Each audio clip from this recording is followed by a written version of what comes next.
Hello नमस्कार, जय Hind. The beginners academy के ऑनलाइन प्लेटफॉर्म में आप सभी का स्वागत है।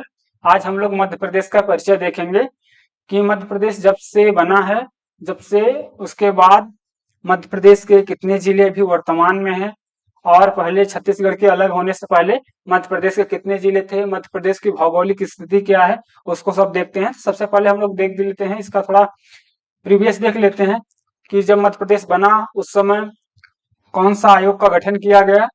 तो आपका सबसे पहले कौन से आयोग का गठन किया गया? एस के धर इसके धर समिति का गठन किया गया आपका जून 1948 में। जून 1948 में जब भारत आजाद हुआ 15 अगस्त 1948 को, उसके बाद से ही राज्यों को गठन के लिए मांग उठने लगी कि राज्यों का गठन किस आधार पर किया गया, प्रशासनिक सुविधा के आधार पर या इनके आपका भाषाई आधार पर। तो बहुत सारी समितियां बनाई गई इसके लिए कि किस आधार पर बनाएंगे। तो जो पहली समिति थी आपकी राज्यों के गठन के लिए भाषा के आधार पर, तो आपका यस के धर समिति थी। यस के धर समिति की जो अनुशंसा आई आपका दिसंबर 1948 में। कब आई? दिसंबर 1948 में।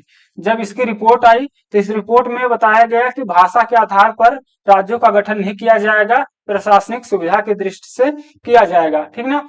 तो इस समिति को फिर से एक्सेप्ट नहीं किया गया। इसके बाद फिर से क्या, जेवीपी समिति बनी। दूसरे नंबर कौन सी? जेवीपी समिति। जवाहरलाल नेहरू जी और सरदार वल्लभ भाई पटेल और पट्टाभी सीतारमैया, ठीक ना, तीन लोगों की एक समिति बनी। ये भी राज्यों के गठन के लिए ही बनी थी। ठीक ना? इसकी रिपोर्ट आती है, ये बनती है दिसंबर 1948 में। कब बनती है? दिसंबर 1948 में। इसका रिपोर्ट आता है आपका जून जुलाई में। जून जुलाई 1949 में। 1949 में जब रिपोर्ट आई तो इसने भी भाषा के आधार पर राज्यों के गठन से इनकार कर दिया। इसके बाद क्या होता है कि दक्षिण भारत में जो मद्रास था आपका तेलुगु राज्य, वहां पे एक आंदोलन चल रहा था भाषा के आधार पर राज्यों के गठन के लिए आपका। ठीक ना? तो वहां पे एक जो नेतृत्वकर्ता थे इस आंदोलन के, तेलंगाना में, मद्रास में, ठीक ना, मद्रास में तेलुगु भाषी लोग, ठीक, उसमें थे आपके कोटी कोटी श्री रामल्लू। ये 56 दिन तक लगातार बिना खाए और पिए, बिना अन्न जल ग्रहण किए, ये 56 दिन तक अनशन करते गए, क्योंकि ये राज्यों का जो गठन था वो भाषा के आधार पर इनका मानना था। ठीक ना? लेकिन सरकार इसको मान नहीं रही थी, एक्सेप्ट नहीं कर रही थी। तो 56 दिन तक ये अनशन पर बैठे रहे बिना कुछ खाए पिए। इसके बाद इनकी मृत्यु हो जाती है।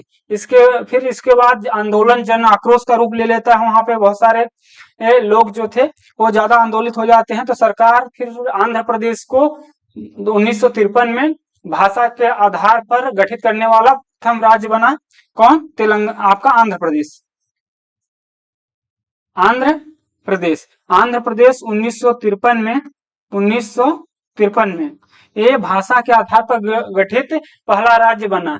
और किस लिए बना? क्योंकि ये जब आपके कोटी श्री रामल्लू जी, जब इनका डेथ हो गया, इसके बाद सरकार ने आंध्र प्रदेश को भाषा के आधार पर राज्य बनाने का निर्णय लिया। और पहला राज्य आपका भाषा के आधार पर 1953 में कौन बना? आंध्र प्रदेश। इसके बाद एक नई समिति बनाई गई। आपका फजल अली जो सुप्रीम कोर्ट के पूर्व जस्टिस थे, इनकी समिति का गठन जो किया गया 1953 में। और इस समिति ने रिपोर्ट दी अपनी 1955 में। 1955 में इस समिति ने अपनी रिपोर्ट दी और इस समिति ने अनुशंसा की कि जो राज्यों का गठन किया जाएगा वो भाषा के आधार पर किया जाएगा। फिर 1956 में, कब? 1956 में 1956 में 1 नवंबर 1956 में फजल अली आयोग की अनुशंसा पर जो रिपोर्ट आई थी, उसके आधार पर आपका 7वें संविधान संशोधन, कौन सा? 7वें संविधान संशोधन किया गया। 7वां संविधान संशोधन किया गया आपका। और इसमें 14 राज्य बने। कौन से? कितने? 14 राज्य और 6 केंद्र शासित प्रदेश, यूटी। 6 केंद्र शासित प्रदेश और 14 राज्य बने, उसमें से आपका मध्य प्रदेश भी था। तो जब मध्य प्रदेश उस समय राज्य बना, उस समय मध्य प्रदेश में कितने जिले थे उसको हम लोग देखते हैं, और आज अभी वर्तमान में मध्य प्रदेश में कितने जिले हैं। तो जो ये समितियां थी इसको हम लोग ध्यान रखेंगे। एसके धर समिति जो आपका जून 1948 में बनी थी, और इसके बाद जेबीपी समिति दिसंबर 1948 में बनी, जो रिपोर्ट अपनी जून जुलाई 1949 में दी। उसके बाद आपका फजल अली आयोग जो बना, जिसके आधार पर राज्यों का भाषा के आधार पर गठन किया गया, ठीक ना। तो हम लोग देखते हैं आपका जो आपका 1956 में 1 नवंबर, कब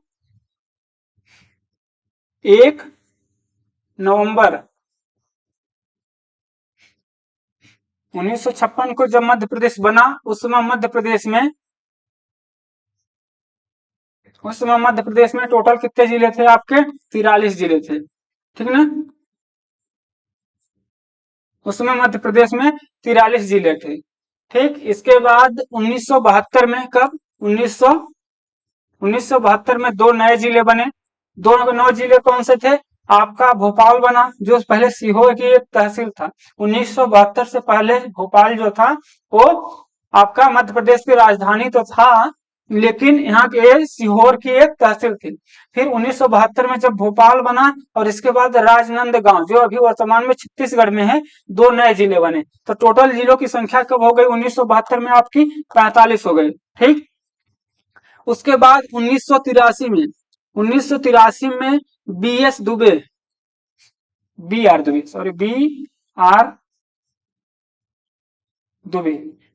दुबे की अनुशंसा पर एक जिला पुनर्गठन समिति बनी। जो जिला पुनर्गठन समिति थी, ये अपनी रिपोर्ट 1998 में देती है। कब? 1998 में, जून 1998 में, जून 1998 अपनी रिपोर्ट देती है, और ये 10 नए जिले बनाने के लिए घोषणा करती है। कितने? 10 नए जिले, 10 नए जिले बनते हैं। तो टोटल जिलों की संख्या कितनी हो गई? 45, 10, 55। जो 10 नए जिले बने, उसमें से भी वर्तमान में जो मध्य प्रदेश है उसमें 4 नए जिले थे। जो 10 जिले बने थे, 6 जिले आपके छत्तीसगढ़ में चले गए, और 5 जिले अभी वर्तमान में, वो 4 जिले अभी वर्तमान में मध्य प्रदेश में हैं। तो वो कौन कौन से जिले हैं? आपका है बड़वानी। कौन? बड़वानी, जो खरगोन से अलग हुआ था, ठीक। इसके बाद फिर कटनी है, जो किससे? जबलपुर से अलग हुआ था। किससे? कटनी जबलपुर से। ये कब अलग हुए थे? 1998 में, जून 1998 में, ठीक। इसके बाद आपका श्योपुर मुरैना से अलग हुआ, और आपका डिंडोरी जो था वो आपका इधर मंडला से, डिंडोरी मंडला से। तो 4 जिले जो अभी वर्तमान में मध्य प्रदेश में है, उस समय टोटल 10 जिले बने थे। इसको ध्यान रखेंगे, कई बार एग्जाम में पूछ लेता है कि जो बी आर दुबे की अनुशंसा पर जिले बने थे वो कितने जिले बने थे, और अभी वर्तमान में वो मध्य प्रदेश में कितने जिले हैं, तो इसको ध्यान रखेंगे, ठीक।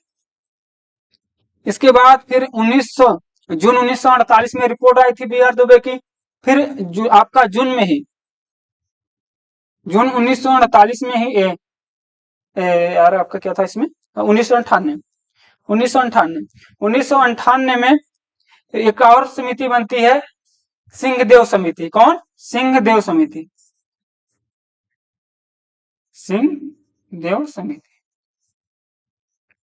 सिंहदेव समिति बनती है कब? 1998 में, जून 1998। ये रिपोर्ट अपनी जुलाई में देती है, और जुलाई में जब अपनी रिपोर्ट देती है, ये तो 6 नए जिले बनाने के लिए अनुशंसा करती है। तो जो 6 नए जिले बने, अभी वर्तमान में 3 जिले हैं वो मध्य प्रदेश में है।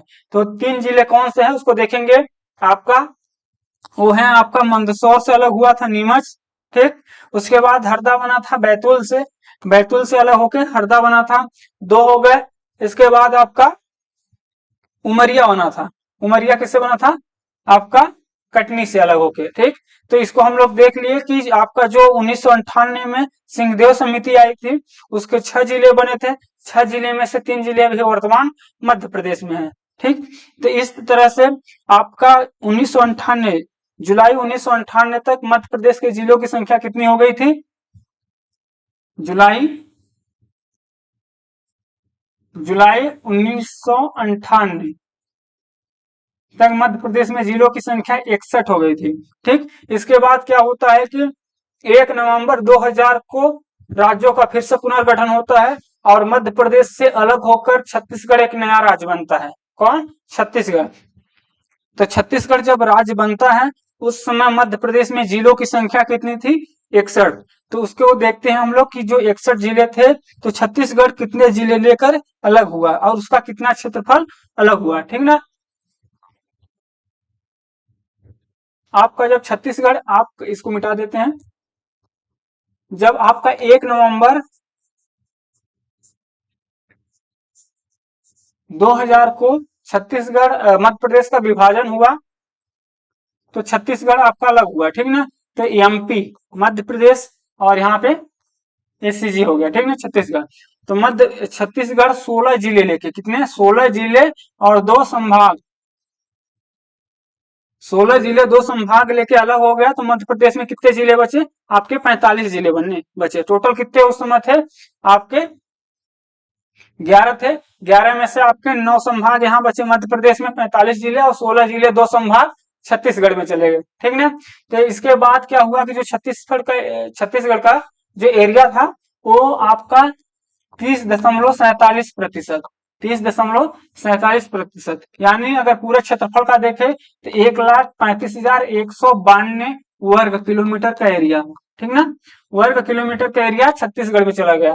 इससे छत्तीसगढ़ के अलग होने से पहले मध्य प्रदेश जो था वो भारत का सबसे बड़ा जिला राज्य था। क्षेत्रफल की दृष्टि से छत्तीसगढ़ के अलग होने से पहले मध्य प्रदेश जो था वो भारत का सबसे बड़ा राज्य था। लेकिन जैसे जब छत्तीसगढ़ अलग हुआ उसके बाद मध्य प्रदेश भारत का दूसरा सबसे बड़ा राज्य बन गया। पहला है आपका राजस्थान। ठीक ना। फिर उसके बाद जब ये अलग हो गया तो मध्य प्रदेश में जिलों की संख्या कितनी बची? 45। ठीक, अब 45 के बाद फिर से मध्य प्रदेश में अलग, जो ये अलग होने के बाद जब मध्य प्रदेश के जिलों की संख्या बढ़ी तो उसको हम लोग देखते हैं। तो इसके बाद जो छत्तीसगढ़ को मिटा देते हैं तो छत्तीसगढ़ को ध्यान रखेंगे कि छत्तीसगढ़ कितना एरिया लेके अलग हुआ था। तो कई बार एग्जाम पूछ लेता है छत्तीसगढ़ में कितने जिले अलग हुए थे, तो 16 जिले अलग हुए थे। 16 जिले लेके छत्तीसगढ़ राज्य बना था। ठीक ना। तो मध्य प्रदेश में 1 नवंबर 2000, 1 नवंबर 2000 के बाद कितने? 45 जिले थे। 45 जिले के बाद 2003 में, कब? 2003 में, 2003 में 3 नए जिले बने। 3 नए जिले वो कौन थे? तो उसको देखते हैं। वो थे आपके अशोकनगर। कौन? अशोकनगर। किससे अलग हुआ था? गुना से। इसको ध्यान रखेंगे, कई बार एग्जाम पूछता है कि 2003 में से ऑप्शन दे देगा कि इसमें से कौन सा जिला 2003 में बना या नहीं बना था। तो इसको ध्यान रखेंगे। 2003 में जो 3 नए जिले बने थे वो आपका गुना से अशोकनगर। ठीक, उसके बाद आपका खंडवा से बुरहानपुर, खंडवा से बुरहानपुर। अब खंडवा ये जिला मुख्यालय है। खंडवा, इस जिले का नाम है पूर्वी निमाड़। क्या नाम है इस जिले का? नाम खंडवा का पूर्वी निमाड़। ठीक है, इसको ध्यान रखेंगे। पूर्वी निमाड़ जिला है, जिला मुख्यालय खंडवा है और खंडवा से अलग होकर बुरहानपुर बना था। ठीक ना। इसके बाद आपका अशोकनगर बना था गुना से अलग होके, और इसके बाद खंडवा अलग हुआ था, बुरहानपुर बना था खंडवा से। ठीक ना। फिर इसके बाद उमरिया बना था। आपका उमरिया बना था किससे? कटनी से अलग होकर। ठीक, इसके बाद हम लोग देखते हैं ये 3 नए जिले बनने के बाद आपके 48 जिले हो गए। 48 जिले के बाद फिर 2008 में 2 नए जिले बने। कौन कौन से? आपका झाबुआ से अलीराजपुर बनता है और आपका सिंगरौली बनता है सीधी से। ये 24 मई को बनता है। कब? 24 मई 2008 को। इससे पहले बनता है अलीराजपुर 16 मई को, 16 मई 2008 को। तो टोटल जिलों की संख्या आपकी 50 हो जाती है। ठीक, इसके बाद 2013 में आगर मालवा बनता है शाजापुर से। ये है आगर मालवा।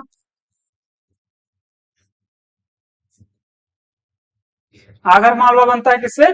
शाजापुर से। यहाँ से ये कब बनता है? 2013 में। ठीक, जिलों की संख्या आपकी कितनी हो गई? 51। ठीक, इसके बाद 52वां जिला बनता है आपका निवाड़ी। कौन? निवाड़ी। ये किससे अलग होता है? टीकमगढ़ से। ये 2018 में, ठीक। 2018 तक मध्य प्रदेश के टोटल 52 जिले थे। उसके बाद अभी 2000 आपका 23 में 15 अगस्त 2023 में मऊगंज जिला बनता है। कौन? मऊगंज। मऊगंज बनता है कब? 15 अगस्त 2023। 2023 को बनता है आपका मऊगंज, ठीक ना। इसके बाद तो अभी ये 3 नए जिलों को लेकर मध्य प्रदेश में जिलों की संख्या कितनी हो गई? 53। 53 अभी नए जिले हैं, लेकिन 2-3 नए जिले अभी प्रस्तावित हो गए हैं। आपका छत्तीसगढ़ छिंदवाड़ा से अलग होकर आपका पाडुन्ना बनेगा। पाडुन्ना कैसे अलग होकर बनेगा? छिंदवाड़ा से। आपका सतना से अलग होगा मैहर। सतना से कौन सा? मैहर अलग होगा, ठीक। और आपका नागदा होगा, किससे? देवास से। देवास से अलग होकर नागदा बनेगा। नागदा, नागदा का जो एरिया होगा उज्जैन और देवास दोनों के जगह कुछ क्षेत्रफल लेगा। तो 3 नए जिले प्रस्तावित हैं और अभी 53 जिले बन गए हैं। तो अगर किसी भी एग्जाम में अगर कोई जिलों की संख्या पूछे तो आप कितना बताएंगे? 53 जिले जो अभी वर्तमान में हैं, ठीक ना। और संभाग कितने हैं? 10, ठीक। तो इस तरह से हमने मध्य प्रदेश के जो जिले हैं अभी वर्तमान में उसको देख लिया। तो मध्य प्रदेश की भौगोलिक स्थिति के बारे में देख लेते हैं कि जब छत्तीसगढ़ अलग हुआ उसके बाद मध्य प्रदेश की स्थिति क्या है, उसका अंशासी और देशांतरी विस्तार क्या है, उसको देख लेते हैं। जो इसका अंशांशी देशांतरी विस्तार है, ये नीचे है आपका। यहां से अंशांशी विस्तार आपका उत्तर से दक्षिण। तो जो अंशांशी विस्तार है वो 21 डिग्री 6 से लेकर आपका 26 डिग्री 30 तक है, ठीक। ये अंशांशी विस्तार है, अंशांशी विस्तार, ठीक। और इसके बाद यहाँ पे उत्तरी होगा, उत्तरी अंशांशी विस्तार, ठीक। इसके बाद आपका देशांतरी विस्तार जो है आपका 74 से कितना? 74 डिग्री 9 से पूर्वी देशांतर, पूर्वी देशांतर से 82 डिग्री 48 पूर्वी देशांतर तक, पूर्वी देशांतर तक, ठीक है। इसको ध्यान रखेंगे। तो मध्य प्रदेश का अंशांशी और देशांतरी विस्तार याद रखेंगे। कई बार एग्जाम में चीज डायरेक्ट पूछ लेता है कि मध्य प्रदेश का अंशांशी विस्तार क्या है। तो हम लोग क्या इसको ध्यान रखेंगे कि 21.6 उत्तरी अंशांश से लेकर आपका 26 डिग्री 30 उत्तरी अंशांश तक, उत्तरी अंशांश तक है, ठीक। और देशांतरी विस्तार आपका 74.9 से लेकर 82.48 तक है, ठीक। फिर मध्य प्रदेश की आपकी लंबाई देख लेते हैं। उत्तर से दक्षिण इसकी लंबाई है, उत्तर से दक्षिण इसकी लंबाई कितनी है? 605 किलोमीटर। कितनी? 605 किलोमीटर। और अगर देखें पूर्व से पश्चिम की ओर इसकी लंबाई तो यह है आपका 870 किलोमीटर। कितना है? 870 किलोमीटर, ठीक ना। तो इसको ध्यान रखेंगे, इसकी लंबाई को भी कभी कभी पूछ लेता है, ठीक। इसके बाद हम लोग देखेंगे कि जो मध्य प्रदेश के जिले हैं वो कितने राज्यों को टच करते हैं और किस क्षेत्र में टच करते हैं। तो जो मध्य प्रदेश का आपका इधर से देखते हैं तो जो सबसे ज्यादा टच करता है क्षेत्रफल वाइज अगर देखें तो क्षेत्रफल वाइज आपका उत्तर प्रदेश, यूपी है, यूपी सर्वाधिक टच करता है, ठीक। इसके बाद अगर क्षेत्रफल वाइज आपका राजस्थान, राजस्थान जो राजस्थान है क्षेत्रफल वाइज सबसे ज्यादा टच करता है। और यूपी जनसंख्या में अगर जनसंख्या दृष्टि से देखें तो मध्य प्रदेश को सर्वाधिक कौन सा राज्य टच करता है? यूपी। और अगर क्षेत्रफल में देखें तो राजस्थान, ठीक। इसके बाद इस वाला क्षेत्र जो पश्चिम का क्षेत्र है यहाँ पे गुजरात टच करता है। सबसे कम अगर पूछे कि मध्य प्रदेश से सबसे कम कौन सा राज्य टच करता है, वो गुजरात है। कौन? गुजरात, गुजरात। और नीचे का क्षेत्र ये वाला महाराष्ट्र का है और ये वाला छत्तीसगढ़ का, सीजी, ठीक है। तो इसको ध्यान रखेंगे कि और ये कई बार एग्जाम पूछ लेता है कि आपका कौन सा राज्य से कौन से जिले कितने जिले सटे हैं, ठीक है। तो इसको ध्यान रखेंगे। तो उत्तर प्रदेश से पहले 14 जिले थे। कितने? 14। पहले 14 जिले सटे थे, लेकिन मऊगंज के बनने के बाद मऊगंज के लेने के बाद +1 हो गया है, यानी 15 जिले हो गए हैं। तो उत्तर प्रदेश के साथ कितने मध्य प्रदेश के जिले सटे हैं? 15, ठीक। और राजस्थान के साथ 10 जिले,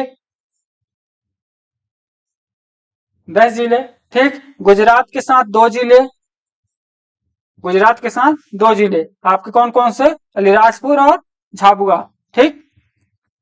इसके बाद आपका महाराष्ट्र आता है। महाराष्ट्र के साथ कितने जिले हैं? 9 जिले, महाराष्ट्र के साथ 9 जिले हैं, ठीक ना।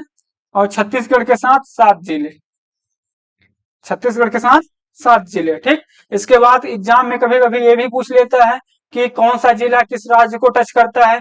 तो आपका शिवपुरी एकमात्र जिला है जो आपका पश्चिम में राजस्थान को टच करता है और आपका इधर पूर्व में उत्तर प्रदेश को। तो इसको कई बार एग्जाम में पूछ चुका है कि मध्य प्रदेश का कौन सा जिला जो पूर्व में आपका पूर्व में उसको उत्तर प्रदेश को टच करता है और पश्चिम में आपका राजस्थान को। तो शिवपुरी, इसको ध्यान रखेंगे, ठीक। इसके बाद ये भी पूछ लेता है कि कौन सा जिला आपका राजस्थान और उत्तर प्रदेश को दोनों को टच करता है।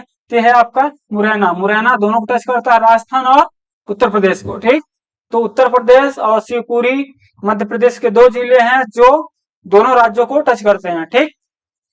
उसके बाद अगर पूछा जाए कि राजस्थान या पूरे राज्य क्षेत्र को देखा जाए तो सबसे ज्यादा कौन सा जिला किसी राज्य को टच करता है, तो है आपका नीमच। अगर राज्यों में जिला में देखा जाए तो ये मतलब नीमच जो है वो सबसे ज्यादा किसी राज्य को टच करता है, ठीक।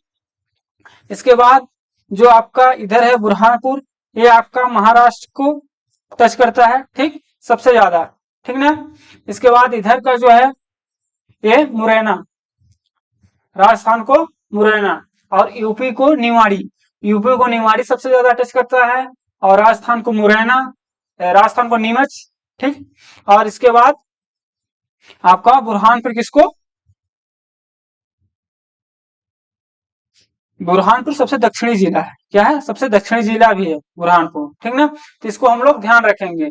तो मध्य प्रदेश के जिले के बारे में हमने देखा और जो नया जिला बना है वो है आपका मऊगंज। कौन है? मऊगंज। तो इसको हमने देख ही लिया था, 15 अगस्त 2023 को नया जिला बना, ठीक। इसके बाद हम लोग देख लेते हैं कि मध्य प्रदेश की जो स्थिति है वहां से बीचों बीच से कर्क रेखा गुजरती है। तो कर्क रेखा मध्य प्रदेश के कितने जिले से होकर गुजरती है? 14। तो उसको हम लोग देख लेते हैं कि वो किन जिलों से होकर गुजरती है।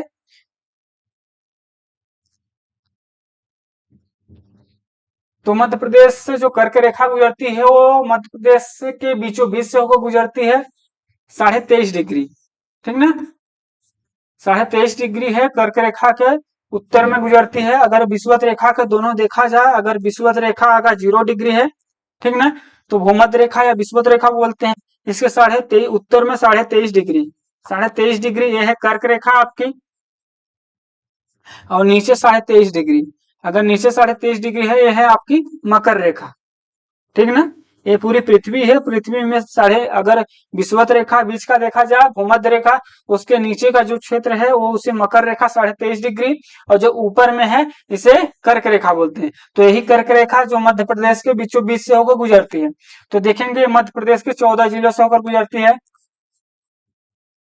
कर्क रेखा जो है वो मध्य प्रदेश के कितने जिले से होकर गुजरती है? 14 जिलों से। तो ये रतलाम से शुरू होती है, कहां से? रतलाम से।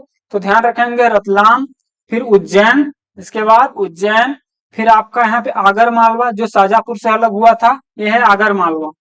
कौन है? आगर मालवा, आगर मालवा। फिर इसके बाद आपका राजगढ़ आता है, फिर आपका ये सीहोर हो गया, सीहोर, फिर आपका भोपाल और विदिशा, फिर यहाँ पे रायसेन थोड़ा सा टच करता है, फिर इसके बाद आपका सागर, फिर दमोह, कटनी, उमरिया और शहडोल। तो कितने जिले हो गए देख लेते हैं। ये आपका रतलाम 1 हो गया, उज्जैन 2, ठीक, फिर आगर मालवा 3, राजगढ़ 4, सीहोर 5, भोपाल 6, विदिशा 7 हो गया, रायसेन 8 हो गए, सागर 9, दमोह 10, कटनी 11, उमरिया 12 और आपका शहडोल 13 हुए। लेकिन 14 जिले हैं आपके। तो कौन इसमें से छूटा है आपका? यहाँ पे रायसेन, विदिशा, सागर, दमोह, कटनी, जबलपुर, जबलपुर नहीं लिए थे तो जबलपुर। तो टोटल कितने जिले हो गए? 14 जिले। तो 14 जिले से होकर कर्क रेखा गुजरती है। ठीक, इसके बाद देखेंगे कि जो Indian IST Indian standard time है वो मध्य प्रदेश के एकमात्र जिले सिंगरौली से होकर गुजरती है। इसको देखेंगे, ये 82.5 डिग्री पर है। कब? 82.5 डिग्री, 82.5 डिग्री से होकर जाती है।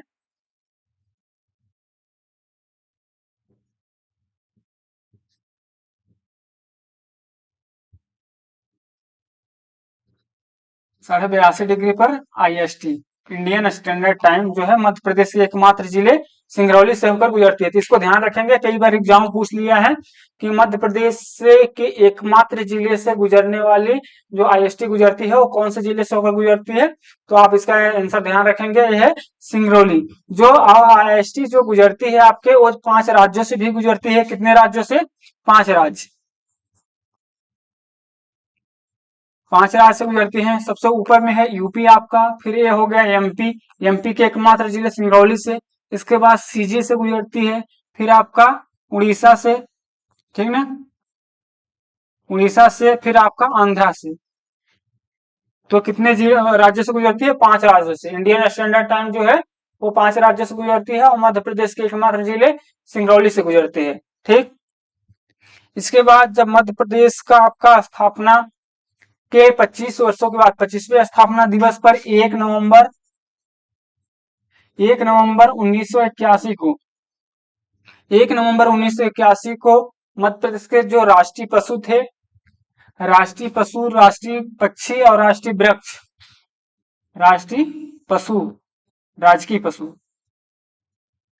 राजकीय पशु, ये 12 सिंघा, ठीक है। 1981 में 1 नवंबर 1981 को जो मध्य प्रदेश का जब 25वां आपका स्थापना दिवस मनाया जा रहा था, उस समय राष्ट्रीय जो राजकीय पशु था वो 12 सिंघा आपका लिया गया। फिर राजकीय पक्षी जो थी, ठीक, वो शाही बुलबुल, शाही बुलबुल, ठीक। राजकीय वृक्ष आपका बरगद, राजकीय वृक्ष बरगद, ठीक ना। ये सब 1981 में लिए गए। ठीक, इसके बाद 2013 में मलखम जो राजकीय खेल था, राजकीय खेल, राजकीय खेल कब? 2013 में। राजकीय खेल अपना क्या है? मलखम। 9 अप्रैल 2013 को राजकीय खेल मलखम। ठीक, इसके बाद 2011 में जो राजकीय मछली है वो है आपका कौन सा? राजकीय मछली है, क्या नाम है उसका? कुछ नाम था ऐसे ही करके है, ठीक है। इसको ध्यान रख लें, देख लेंगे आप लोग। फिर इसके बाद आपका यहाँ पे जो राजकीय नृत्य है मध्य प्रदेश का वो है राई, और राजकीय नाटक जो है, राजकीय नाटक वो है माच। जो राजकीय नाटक है माच, ये मालवा क्षेत्र का है। और मतलब नाटक जो है माच, जो माच नाटक है वो मालवा क्षेत्र का है, लेकिन वो भारत मध्य प्रदेश का राजकीय नाट्य है। और जो आपका यह राई राजकीय नृत्य है वो मध्य प्रदेश की राजकीय नृत्य है, लेकिन ये इस क्षेत्र की है, बुंदेलखंड की। कई बार एग्जामों में पूछ लेता है कि जो ये आपकी राई नृत्य है, ठीक ना, वो किस क्षेत्र की है। तो इसको ध्यान रखेंगे, बुंदेलखंड क्षेत्र की है। और आपका जो नाटक है ये मार्च जो है वो किस क्षेत्र का है? तो मालवा, ठीक ना। तो इस तरह से हमने मध्य प्रदेश के पूरे भौगोलिक रूप से जो इसका परिचय था इसको देख लिया है, बेसिक। ठीक, इसकी भौगोलिक स्थिति और भौतिक प्रदेश के बारे में हम लोग अगले वीडियो में देखते हैं, ठीक ना। और जो मध्य प्रदेश का आपका गान है, मध्य प्रदेश गान, मध्य प्रदेश का गीत जो है, गीत, इसे किसने लिखा है? इसको ध्यान रखेंगे कि एग्जाम में कभी पूछ लेता है, महेश श्रीवास्तव, महेश श्रीवास्तव, महेश श्रीवास्तव जी लिए हैं, लिखे हैं, ठीक ना। तो इस तरह से हमने मध्य प्रदेश का परिचय देखा कि जो मध्य प्रदेश के जिले कितने हैं। मध्य प्रदेश के भी जो 53 जिले हैं, अभी 3 नए जिले प्रस्तावित हैं, वो हम लोग देख लिए। और मध्य प्रदेश से जो कर्क रेखा गुजरती है कितने जिलों से गुजरती है उसको देखा। हमने अंशांशीय और विस्तार देखा, अंशांशीय और देशांतरी विस्तार देखा मध्य प्रदेश का। मध्य प्रदेश की लंबाई देखी, तो मध्य प्रदेश की लंबाई जो है आपकी उत्तर से दक्षिण कितनी है? 605 किलोमीटर। और पूर्व से पश्चिम की कितनी है 870 किलोमीटर, ठीक ना। इसके बाद मध्य प्रदेश के कौन से जिले किस राज्य को टच करते हैं, सर्वाधिक कौन सा राज्य, कौन से जिले कब बने, ये सब हमने देखा मध्य प्रदेश के परिचय में, ठीक। तो इस अगली वीडियो में हम लोग आपका मध्य प्रदेश का जो भौतिक प्रदेश है कि कौन सा भाग इधर का कौन सा इधर का, जैसे हो गया आपका ये मध्य उच्च भूमि का क्षेत्र है, ये वाला क्षेत्र आपका मालवा का है इधर का, ठीक ना। ये वाला क्षेत्र हो गया आपका बुंदेलखंड का, ये वाला इधर का ये नर्मदा सोन घाटी हो गया इधर का क्षेत्र, फिर इधर का आपका सतपुड़ा वाला रेंज हो गया, ठीक। और ये वाला आपका बघेलखंड हो गया। तो भौतिक प्रदेश के बारे में हम लोग अगले वीडियो में देखेंगे, ठीक है ना। अगर वीडियो अच्छी लगी तो चैनल को सब्सक्राइब कीजिएगा, शेयर भी कीजिएगा। धन्यवाद।